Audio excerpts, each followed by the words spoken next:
Queridos irmãos, vamos abrir as nossas Bíblias no livro de Josué. Josué capítulo 3. Livro de Josué capítulo 3. Nós estamos dando continuidade à nossa série de exposições no livro de Josué, iniciada no mês de junho. Na semana passada, nós encerramos o capítulo 2 e hoje nós vamos iniciar o capítulo 3. Apenas a título de introdução, informar aos irmãos que a passagem do Rio Jordão, ela compreende os capítulos de 3 a 5. Então, é claro que por conta do tamanho do texto, nós vamos precisar, então, fazer as exposições dessa passagem, durante alguns domingos. Então, hoje nós vamos meditar no capítulo 3, mesmo assim, só a respeito do capítulo 3, não sei se é possível nós expormos todo o texto, visto que há muita coisa importante aqui para nós extrairmos nesse momento maravilhoso que o Senhor operou na vida do seu povo. Josué capítulo 3. Diz assim a Escritura Sagrada: Levantou-se, pois, Josué de madrugada, e tendo ele e todos os filhos de Israel, partindo de Sitim, vieram até o Jordão e pousaram ali antes que passassem. Sucedeu ao fim de 3 dias que os oficiais passaram pelo meio do arraial e ordenaram ao povo, dizendo: Quando virdes a arca da aliança do Senhor, vosso Deus, e que os levitas, sacerdotes, a levavam, partireis vós também do vosso lugar e a seguireis. Contudo, haja a distância de cerca de 2.000 côvados entre vós e ela. Não vos chegueis a ela, para que conheçais o caminho pelo qual haveis de ir, visto que por tal caminho nunca passaste antes. Disse Josué ao povo: Santificai-vos, porque amanhã o Senhor fará maravilhas no meio de vós. E também falou aos sacerdotes, dizendo: Levantai a arca da aliança e passai adiante do povo. Levantaram, pois, a arca da aliança e foram andando adiante do povo. Então disse o Senhor a Josué: Hoje começarei a engrandecer-te perante os olhos de todo o Israel, para que saibam que, como fui com Moisés, assim serei contigo. Tu, pois, ordenarás aos sacerdotes que levam a arca da aliança, dizendo: Ao chegardes à borda das águas do Jordão, parareis ali. Então disse Josué aos filhos de Israel: Chegai-vos para cá e ouvi as palavras do Senhor vosso Deus. Disse mais Josué: Nisto conhecereis que o Deus vivo está no meio de vós, e que de todo lançará diante de ti, de vós, os cananeus, os heteus, os heveus, os ferezeus, os gigazeus, os amorreus e os jebuseus. Eis que a arca da aliança do Senhor de toda a terra passa o Jordão diante de vós. Tomai, pois, agora 12 homens das tribos de Israel, um de cada tribo. Porque há de acontecer que, assim que as plantas dos pés dos sacerdotes que levam a arca do Senhor, o Senhor de toda a terra, pousem nas águas do Jordão, serão elas cortadas, a saber, as que vêm de cima, e se amontoarão. Tendo partido o povo das suas tendas para passar o Jordão, levando os sacerdotes a arca da aliança diante do povo, e que quando os levavam a arca, chegaram até o Jordão, e os seus pés se molharam na borda das águas, porque o Jordão transbordava sobre todas as suas ribanceiras todos os dias da sega. Pararam-se as águas que vinham de cima, levantaram-se num montão muito longe da cidade de Adã, que fica ao lado de Sartã, e as que desciam ao mar da Arabá, que é o Mar Salgado, foram de todo cortadas. Então passou o povo defronte de Jericó. Porém, os sacerdotes que levavam a arca da aliança do Senhor pararam firmes no meio do Jordão, e todo Israel passou a pé enxuto, atravessando o Jordão. Até aqui, irmãos, a leitura da palavra de Deus para a nossa edificação nesta noite. Queridos, vocês já devem ter chegado em algum momento da vida em que vocês disseram, venci. Em algum momento em que se criou muita expectativa. Talvez um ano todo que você estudou para passar no vestibular, ou quem sabe 3 anos ou 4 que você estudou para se formar na universidade, ou aquele concurso público que você se dedicou tanto tempo para ser aprovado e de repente o seu nome saiu na lista, ou quem sabe o dia que você conseguiu pagar todas as suas dívidas, né, e viu o seu nome limpo no SPC e no Serasa, ou quem sabe aquele dia que depois de tanto lutar, você recebeu uma ligação dizendo que você estava empregado. Esses momentos são para nós momentos de muita celebração, de muita alegria. Como, por exemplo, um casal que há muito tempo espera ter um filho e, de repente, depois de muitas batalhas, a esposa engravida.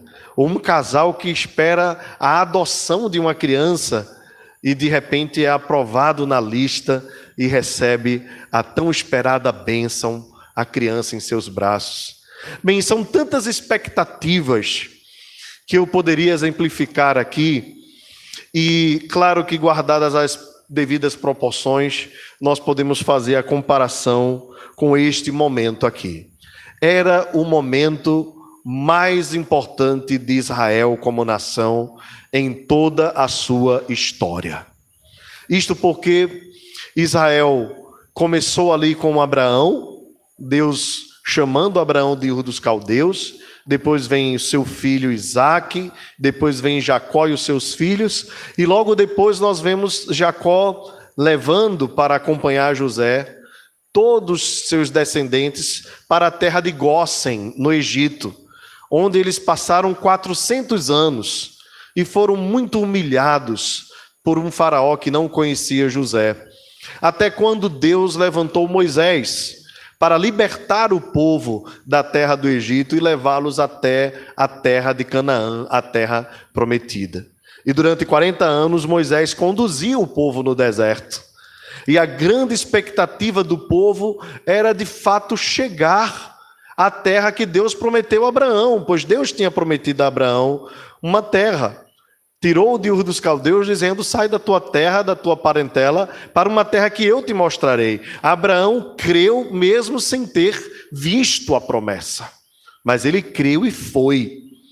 E agora aquela promessa que foi feita a Abraão, estava se cumprindo na vida do povo de Abraão, o povo de Deus, a quem ele tinha prometido. Como diz então um dos versos do livro de Josué, como é também o título da nossa série, porque nenhuma das suas promessas falhou.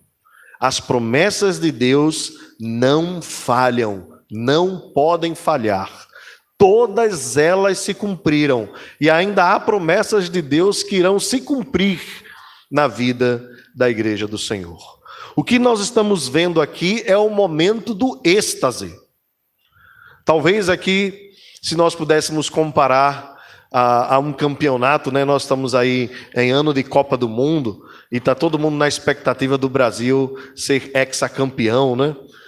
Eu sei também que há uma outra expectativa que foi dividida, né? Antigamente era só o futebol, mas também há uma expectativa na eleição, né? Quem é que vai ganhar? Quem é que vai ser presidente, governador? Enfim, muitas expectativas são criadas. E é natural que elas sejam criadas. E quando chega o momento da vitória, quando chega o momento da bênção, da celebração, nós olhamos para trás e vemos todo o cuidado de Deus. como Deus conduziu todas as coisas, como Ele guiou todas as coisas, até que a sua promessa tivesse, enfim, o cumprimento. Eu queria então, antes mesmo de fazer aplicações no texto, lembrar a você que a jornada do povo de Israel, desde a saída do Egito, pelo deserto, até a Canaã, é uma alegoria, por assim dizer, um lembrete, uma tipologia daquilo que nós estamos vivendo nos dias de hoje. Nós também estamos passando pelo deserto. Nós também estamos rumo à terra prometida. E talvez um exemplo maior e mais claro na literatura, sem dúvida, seja aquele que John Bunyan trouxe no seu livro clássico O Peregrino. O cristão que sai depois de ouvir a voz de Deus para chegar, enfim, fugir da ira vindoura, né? E chegar até a terra prometida, passando por vários percalços e muitos inimigos ao redor e muitas coisas para o distraírem. E ele, por fim, chega até a terra prometida, ao lugar que Deus havia prometido para ele. Nós somos, portanto, irmãos, como peregrinos, assim como John Bunyan exemplificou há quase 400 anos, cerca de 400 anos. Nós somos peregrinos, estamos numa jornada, estamos numa caminhada, e precisamos ter essa mesma convicção que Josué teve, que nenhuma das promessas de Deus falham, e que Ele é fiel em cumprir todas elas, e que a vitória pertence ao Senhor, e que as nossas armas, por mais bem elaboradas que elas sejam, elas são fracas e falhas diante dos inimigos que se levantam, diante dos gigantes que se agigantam. Mas, na verdade, a vitória vem do Senhor, e porque vem do Senhor, ela é certa, ela é garantida. E nós precisamos confiar e ter essa esperança ardendo em nossos corações. Mas vamos caminhar no texto? Eu peço que você mantenha a sua Bíblia aberta em Josué capítulo 3, para nós irmos meditando em alguns pontos aqui.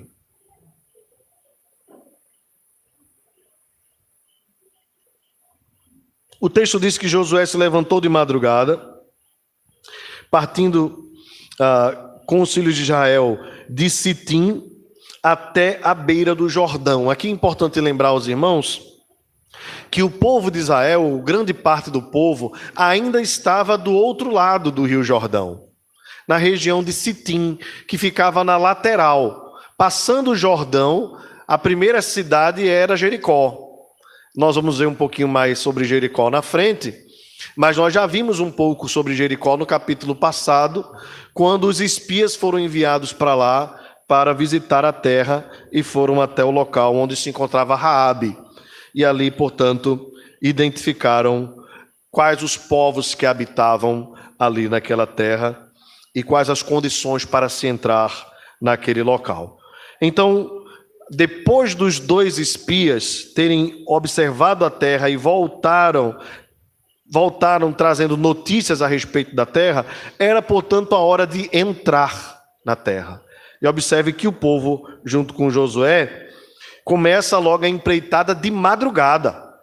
Acordam cedo e vão em frente para passar o rio Jordão. O texto diz, então, que ao fim de 3 dias que os oficiais passaram pelo meio do arraial, ordenaram ao povo, dizendo: quando virdes a arca da aliança do Senhor, vosso Deus, que os levitas e sacerdotes a levam, partireis vós também do vosso lugar e a seguireis. Aqui então entra um objeto que é muito importante nesse capítulo 3 todo.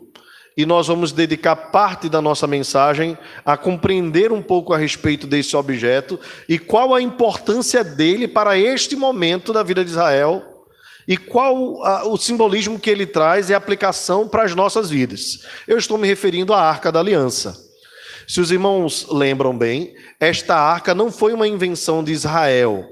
Ela foi, na verdade, um plano de Deus para que Israel, durante o momento em que estava no deserto, utilizasse essa arca num local específico do tabernáculo, o Santo dos Santos. O tabernáculo era grande, era feito uma tenda enorme para que o povo de Israel pudesse adorar ao Senhor. E dentro do tabernáculo haviam vários departamentos. Havia o pátio dos gentios, que os não-judeus só poderiam entrar até ali. Havia uma região que o povo todo de Israel poderia estar presente. Havia o santo lugar, que apenas os sacerdotes deveriam entrar, junto com os levitas. E havia o santo dos santos, que apenas o sumo sacerdote poderia entrar e fazer e oferecer ali sacrifício a Deus.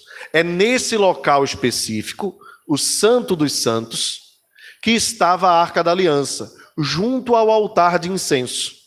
Esta arca, ela era feita de ouro, tinha querubins ao seu redor, e era como se tivesse duas tábuas, né? Em que o povo carregava a arca, conduzia a arca quando precisava desarmar a tenda para continuar a jornada. E dentro dessa arca de ouro com os querubins, estavam dentro uma cópia dos 10 mandamentos, uma cópia também do maná e a vara florescente de Arão. 3 simbolismos interessantes. A arca simbolizava a presença do Senhor santa no meio do seu povo. E esses 3 elementos lembravam a lei, os mandamentos, como o povo deveria ser obediente a Deus, e o quanto Deus é santo, porque a lei exemplifica a santidade de Deus. Estava também dentro o maná, como um símbolo da providência e do cuidado de Deus, e a vara florescente de Arão, que era um símbolo do poder de Deus, visto que através daquela vara, Deus fez muitos milagres diante de Faraó e diante de todo o povo. Outra coisa importante, às vezes nós lembramos da Arca da Aliança e começamos a chamá-la de arca, né? De fato, ela era uma arca, mas, como o próprio nome diz, ela era uma arca da aliança. Um tema que para nós cristãos reformados é muito importante. A aliança de Deus com o seu povo. Aquela arca, portanto, simbolizava o pacto que Deus tinha feito com Abraão. Deus disse para Abraão: eu abençoarei os que te abençoarem, amaldiçoarei os que te amaldiçoarem, e em ti serão benditas todas as famílias da terra. Então a arca da aliança simbolizava o pacto, o acordo que Deus tinha feito com o seu povo, de ser Israel o seu povo e de Deus ser o Deus de Israel. Uma aliança indestrutível, uma aliança que não poderia ser quebrada. Embora o povo de Deus quebrasse várias vezes com seus pecados, Deus sempre foi fiel ao pacto. Deus sempre foi fiel à aliança. Então aquela arca simbolizava o Deus que prometeu a Abraão, o Deus que prometeu a Isaque e o Deus que prometeu a Jacó, estará conosco sempre, estará presente nas nossas vidas. Por isso que Deus ordena, por meio de Josué e por meio dos sacerdotes, que a arca da aliança fosse conduzida à frente do povo, adiante do povo. De tal sorte que não seria Israel que iria entrar na terra prometida com a cara e com a coragem. Na verdade, era Deus que ia à frente, abrindo as portas, abrindo os caminhos, operando os milagres, fazendo maravilhas, para que o povo de Israel e todos os povos soubessem que ao Senhor pertence a terra e tudo que nela há, que Ele é Deus em cima e embaixo. Lembra do depoimento de Raabe? Ele é Deus em cima e é Deus embaixo. Ele é dono de todas as coisas. tudo que há pertence a ele. O texto diz mais no verso 4. A Arca da Aliança iria à frente com os levitas e com os sacerdotes, contudo, haja distância de cerca de 2.000 côvados entre vós e ela.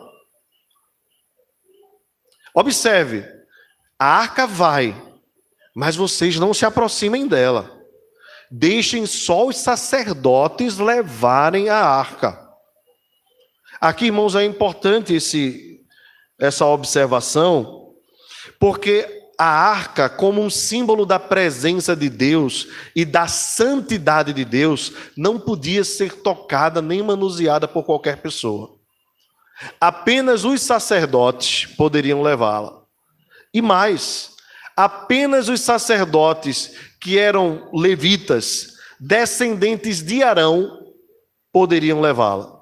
Haviam pelo menos 3 entre os levitas, né? Os coraitas, os meretistas e os corezistas. Uma dessas 3 tribos é que poderia tocar na Arca da Aliança.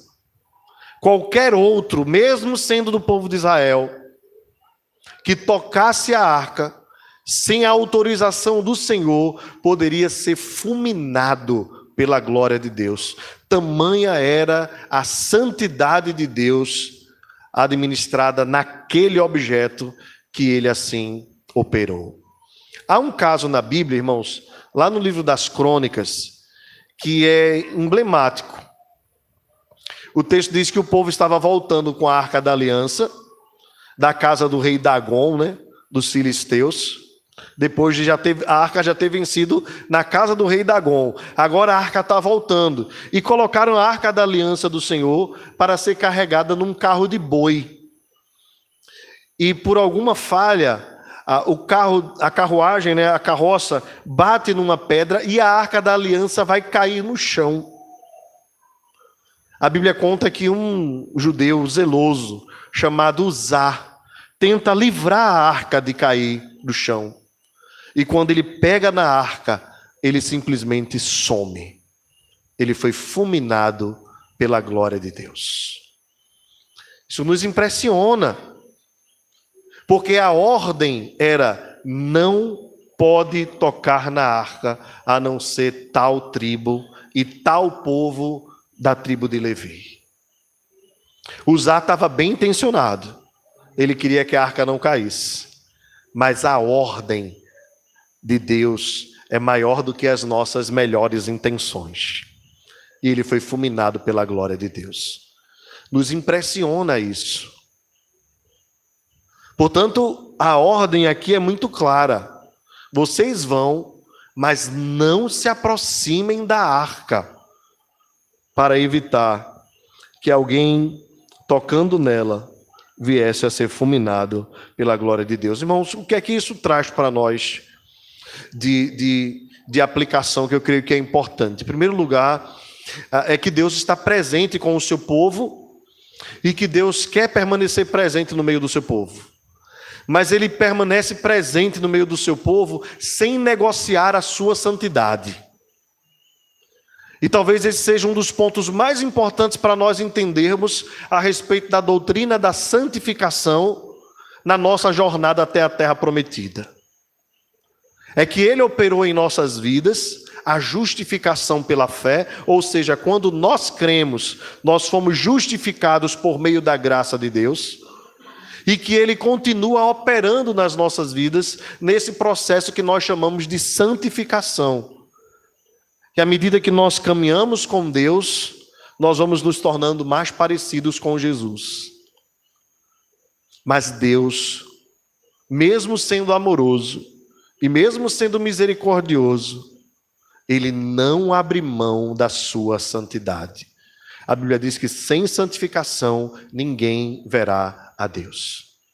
Que é necessário que nós entendamos que ele é amor, mas que ele também é justiça. Que ele é misericordioso, é verdade. O fato de nós estarmos aqui é a prova disso. Porque as suas misericórdias não têm fim, renovam-se cada manhã. Mas que Deus também é santo. e que Ele não abre mão de 1 milímetro da sua santidade para encaixar a nossa mente, aquilo que nós achamos que é melhor. Deus não se molda a nós, irmãos. Nós é que precisamos nos moldar a Ele. Deus é santo. O que é pecado é pecado. Deus não abre mão. Deus não é politicamente correto. Deus não vai se moldando dependendo do ambiente onde Ele está. Ele continua sendo santo, santo e santo. E continuará sendo santo, santo e santo. E se nós queremos caminhar junto a Deus, com o fim de chegarmos até a terra prometida, nós precisamos nos santificar também. E precisamos caminhar perto dEle. E saber que Ele não compactua com os nossos pecados. E que Ele não abre mão dos seus valores, dos seus preceitos, dos seus princípios, dos seus absolutos, 1 milímetro sequer, para tentar agradar nem a nós, nem a ninguém. Ele é santo, santo e santo. O que é errado é errado, o que é certo é certo. O que é bom, o que é ruim. Deus não é homem para que minta, nem filho do homem para que se arrependa. Nós precisamos entender isso. Observe então, continuando, que por conta destas questões, Deus orienta Josué a ordenar o povo. Observe o verso 5. Disse Josué ao povo: santificai-vos, porque amanhã o Senhor fará maravilhas no meio de vós. Vamos ler todos juntos esse texto? Santificai-vos, porque amanhã o Senhor fará maravilhas no meio de vós. Amém. Irmãos, por que esta palavra é tão importante? Eu sei que geralmente as pessoas gostam mais dessa parte final do texto, Fará maravilhas no meio de vós. E às vezes se esquece do santificai-vos. A ênfase aqui é no santificai-vos. A ênfase do texto não é no fará maravilhas. O fará maravilhas é consequência. Tem a ver com Deus. O mais importante aqui no texto é o imperativo. Santificai-vos, é uma ordem. Consagrai-vos. Consagrai-vos. Por que isso era tão importante, irmãos? Porque eles estavam diante do momento mais importante de suas vidas, mais célebre de suas vidas, entrando na terra prometida, um momento em que os seus pais almejaram, os seus pais anelaram entrar naquela terra, e muitos deles não viram seus pais entrando. Eles iriam entrar na terra prometida. Vocês devem lembrar que daquele povo todo de coração endurecido, apenas Josué e Caleb se livrou, de não cair na ira de Deus. Então aqueles jovens todos estavam ali curtindo um momento que eles anelavam, mas que era mais do que um momento deles, era um momento dos seus pais, e mais do que dos seus pais, dos seus descendentes, antecessores, visto que a promessa foi feita a Abraão. Então é meio que você de alguma forma colher, ou vivenciar um momento que durante anos as pessoas anelaram. Aqui nós podemos falar de séculos, visto que o povo passou 400 anos no deserto, no Egito, e mais 40 anos no deserto. Então eles anelaram durante muito tempo. Então não há ordem mais pertinente do que essa. Não há ordem mais relevante do que essa para esse momento especial. Santifiquem-se, consagrem-se, porque Deus vai operar coisas maravilhosas no meio de vocês. E a que coisas maravilhosas aqui o autor está se referindo, Josué, A passagem do Rio Jordão a pé enxuto. Se você observar comigo aqui, os versos depois que nós já lemos, era o momento em que o Rio Jordão estava mais cheio. Interessante porque o capítulo 3 traz em detalhes isso, né? Essas coisas. Observem aqui comigo, no verso 8, né? Ele diz assim: ao chegares à borda das águas do Jordão, parareis ali. E aí vem um pouquinho mais na frente, né?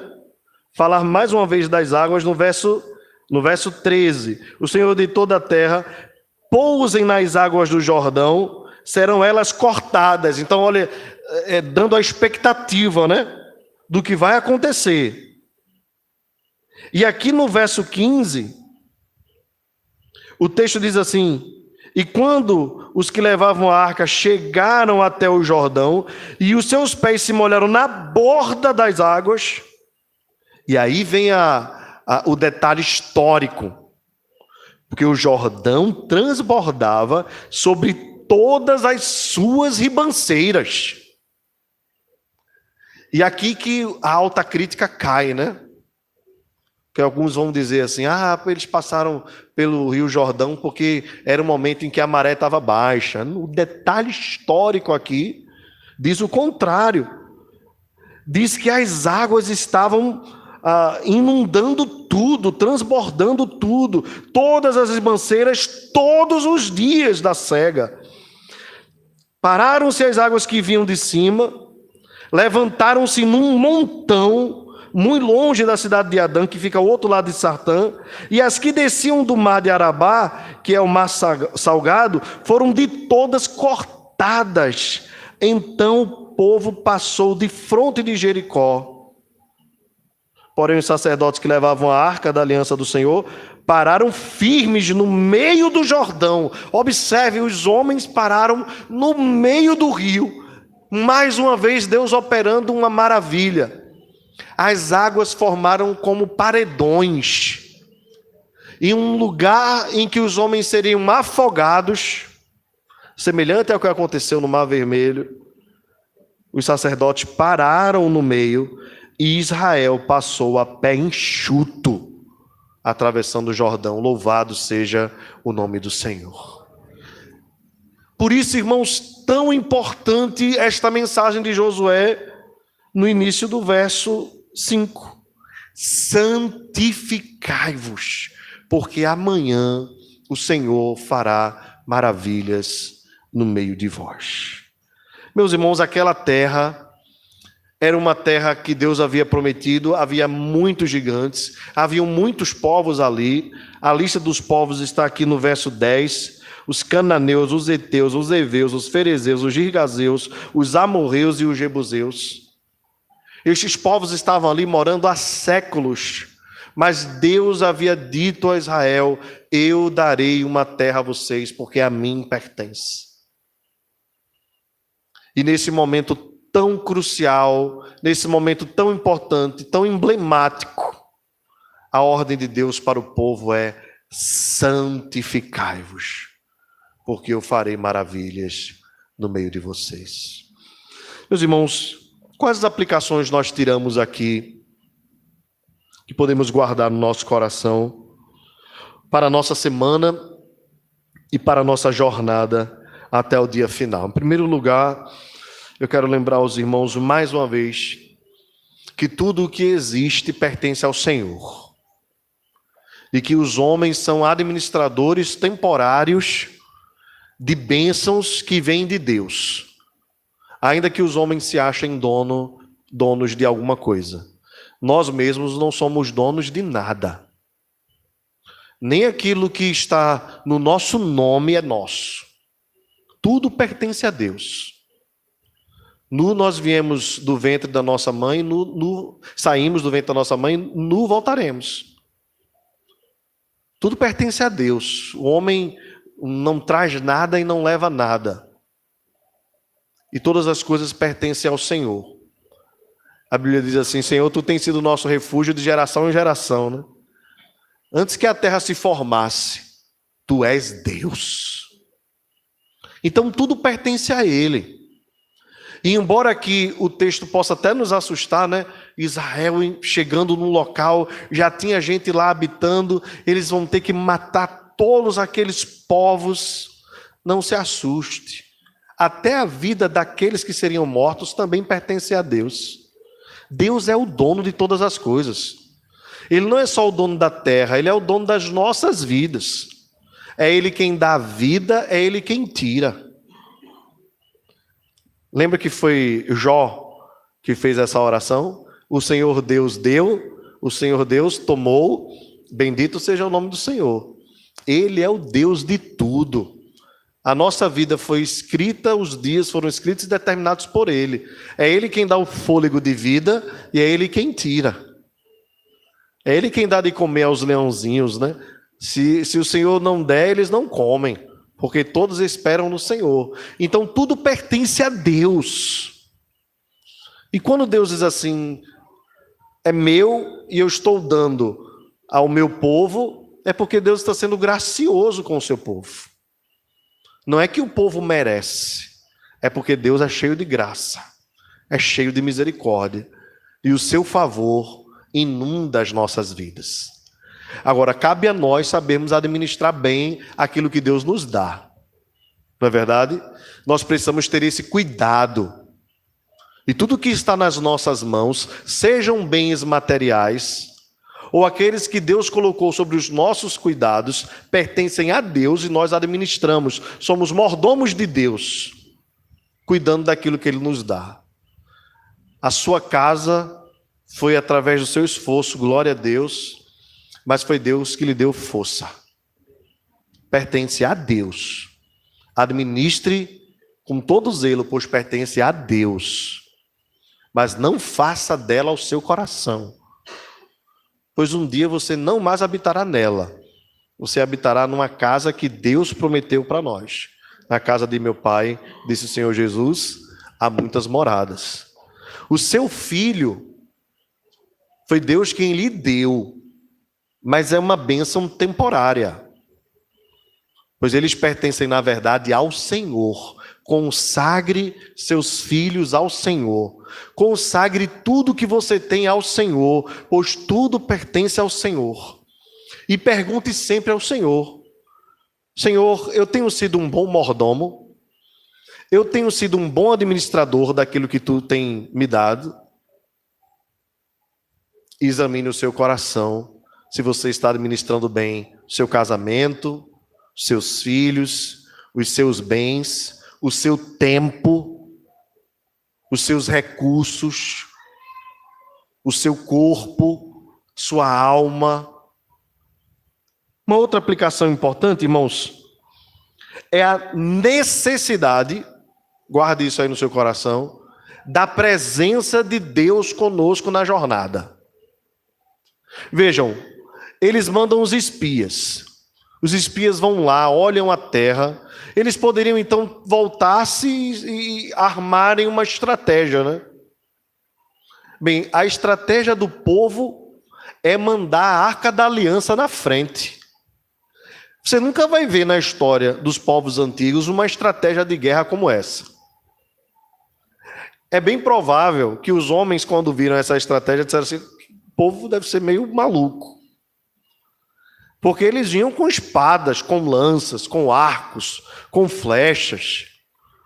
Eles vinham gritando, tentando destruir o outro povo. Aí vai o povo de Israel com a Arca da Aliança e os sacerdotes na frente. Quem é que você bota na frente para uma batalha? Você bota a infantaria, né? Os melhores soldados, né?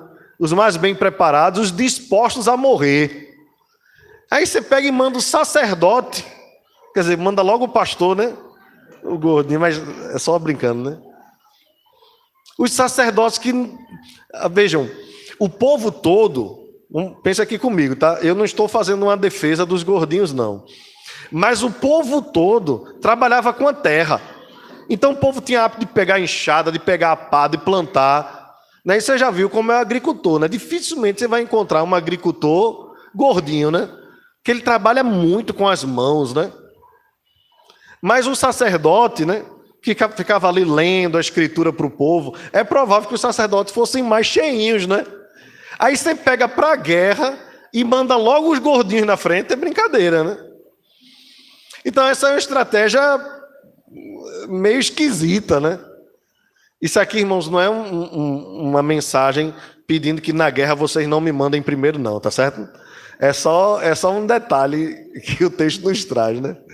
Mas voltando à questão prática, né?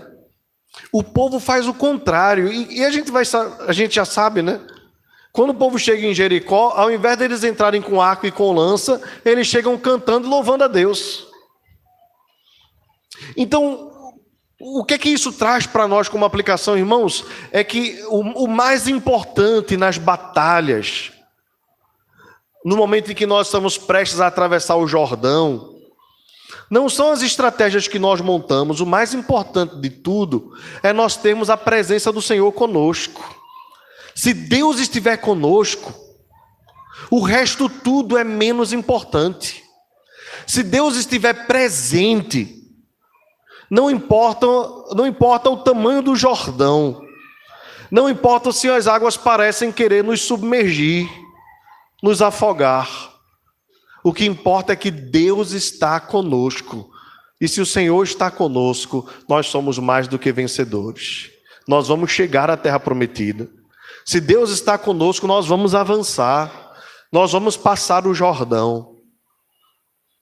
E aqui fazendo uma aplicação bem simbólica, né? Quantos Jordões, né, há em nossas vidas que nós precisamos ter essa consciência de que não é a nossa força, nem é a nossa estratégia, nem é a nossa artimanha que vai nos garantir a vitória, mas é a presença do Senhor conosco. Agora, para que a presença do Senhor seja real nas nossas vidas, nós precisamos nos santificar. Sem santificação, irmãos, Deus não estará presente conosco. Nós precisamos fazer a nossa parte.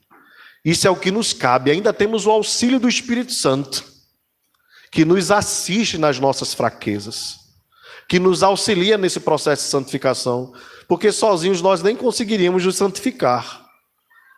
Mas quem nos purifica é o Espírito Santo de Deus, é o próprio Cristo nas nossas vidas. Mas cabe a nós, irmãos, a responsabilidade e o compromisso de consagrarmos as nossas vidas a Deus. E para que nós nos consagremos a Deus, nós precisamos rejeitar o pecado. Nós precisamos lutar contra o pecado. Nós não podemos deixar as brechas se abrirem em nossos corações. Nós não podemos alimentar o mal nas nossas vidas. Nós precisamos nos abster de tudo aquilo que nos leva para longe de Deus e corrermos para a presença dEle e nos lançarmos na presença dEle, pois o Senhor está desejoso de operar maravilhas em nosso meio. E muitas vezes as maravilhas não são operadas no nosso meio porque nós não nos consagramos a Deus. E coincidência ou não, nós estávamos conversando a respeito disso na nossa sala da Escola Bíblica Dominical, estudando sobre batismo do Espírito Santo. Eu comentei com os irmãos sobre uma outra realidade, visto que o batismo com o Espírito Santo nos é concedido na conversão. Há uma bênção que Deus ainda tem para nós, que não é um outro batismo, mas é a plenitude do Espírito. A Bíblia nos garante que nós podemos ser cheios do Espírito e, na verdade, nos ordena que nós sejamos cheios do Espírito. Por isso o apóstolo Paulo, escrevendo aos irmãos de Éfeso, diz: não vos embriagueis com o vinho no qual há dissolução, mas enchei-vos do Espírito. A plenitude do Espírito, irmãos, é uma promessa e uma bênção de Deus que nos é garantida se nós buscarmos, se nós consagrarmos mais tempo a Deus, se nós nos dobrarmos mais diante do Senhor, se nós tivermos mais regularidade na leitura da palavra, na meditação da palavra, se nós tivermos mais regularidade na nossa vida de oração e mais profundidade na nossa comunhão com Deus, como nós cantamos no início do culto: leva-me a um nível mais profundo de intimidade contigo. Que esse seja o desejo do nosso coração. Há uma plenitude do Espírito Santo, uma vida cheia de Deus, que nos está reservada aqueles que procuram viver de acordo com os preceitos de Deus. A palavra de Deus diz: marido, amai as vossas esposas como Cristo amou a igreja. Isso é ser cheio do Espírito Santo. Mulheres, sejam submissas aos seus maridos. Pais, criem os seus filhos no temor do Senhor. Filhos, obedecei aos vossos pais, pois este é o primeiro mandamento com promessa, para que tenhais vida longa. Patrões, não escravizem seus empregados. Empregados, trabalhem como se estivesse fazendo para o próprio Cristo e não apenas na frente do seu patrão. Ainda mais o apóstolo Paulo diz: falando entre vós com salmos, cuidando das conversações, louvando a Deus. Meus irmãos, é possível nós termos uma vida cheia do Espírito Santo de Deus. É possível nós nos consagrarmos a Deus e vermos o Senhor operando milagres em nossas vidas.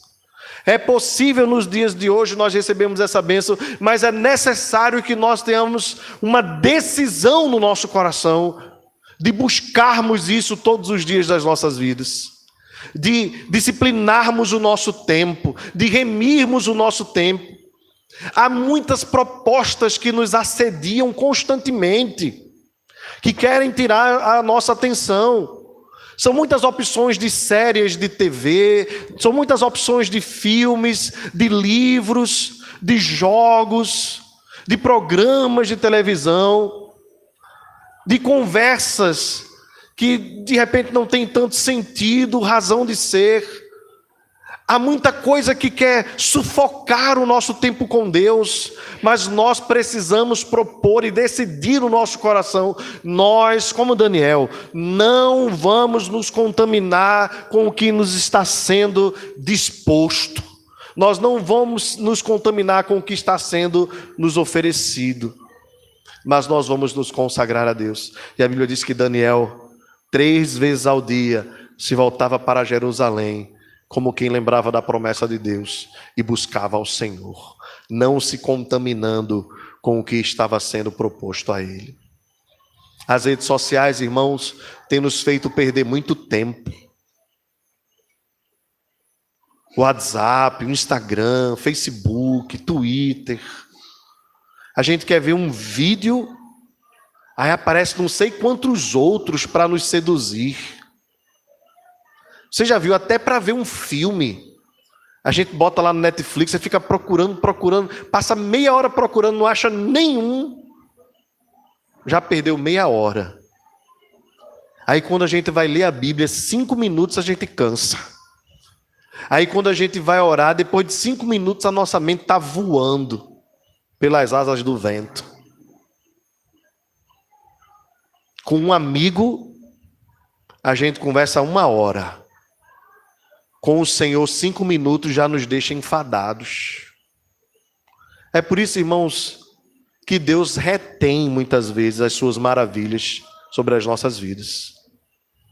Porque Ele requer de nós consagração na jornada. Ele requer de nós santificação, consagração de tempo, de vida, dos membros do corpo, da mente, do coração. Ou nós somos dele por inteiro, ou nós pertencemos a nós mesmos. Mas se eu e você somos povo de Deus, propriedade de Deus, a palavra que Deus disse por meio de Josué é a mesma que serve para o nosso coração na jornada até o final. Santificai-vos, porque amanhã farei maravilhas no meio de vós. A maior de todas ele já operou. Por isso a canção, o hino diz assim: no céu, na terra, que maravilha, que maravilhas vai operando o poder do Senhor. Mas o seu amor aos homens perdidos, das maravilhas é sempre a maior. Então a maior de todas as maravilhas, ele já operou, quando alcançou o nosso coração. Quando nos tirou o coração de pedra e nos deu um coração de carne. Mas juntamente com esta, Deus tem muito mais bênçãos para nos dar, mas Ele quer que nós nos santifiquemos. Por isso o apóstolo Paulo diz assim: aquele que nos entregou o seu próprio Filho, não nos dará juntamente com ele todas as coisas? Pedi e não recebeis, porque pedis mal. Ao mesmo tempo a Escritura diz: pedi, dar-se-vos-á. Buscai e achareis. Batei e abri-se-vos-á. Que maravilha, que milagre você espera que Deus opere na sua vida. Se você crê que o nosso Deus é o mesmo Deus, consagre-se a Ele.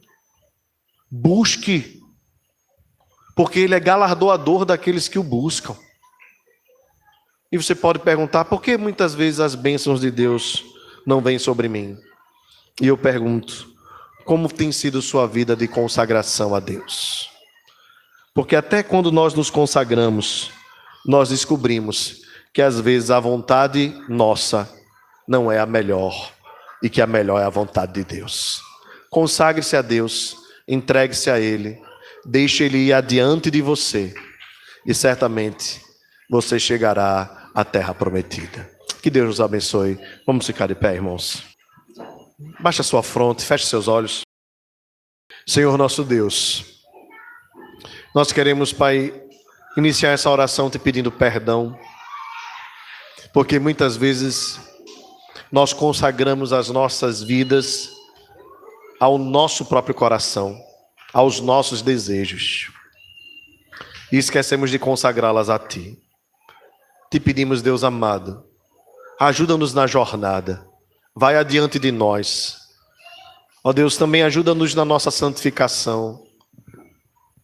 Sonda-nos, ó Deus, conhece o nosso coração, prova-nos e conhece o nosso pensamento, e vê se há em nós algum caminho mau, e guia-nos pelo caminho eterno.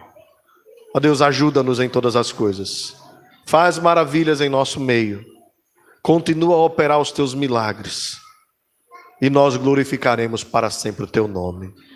Te louvamos por todas as coisas, e te pedimos as Tuas bênçãos sobre nós, em nome de Jesus.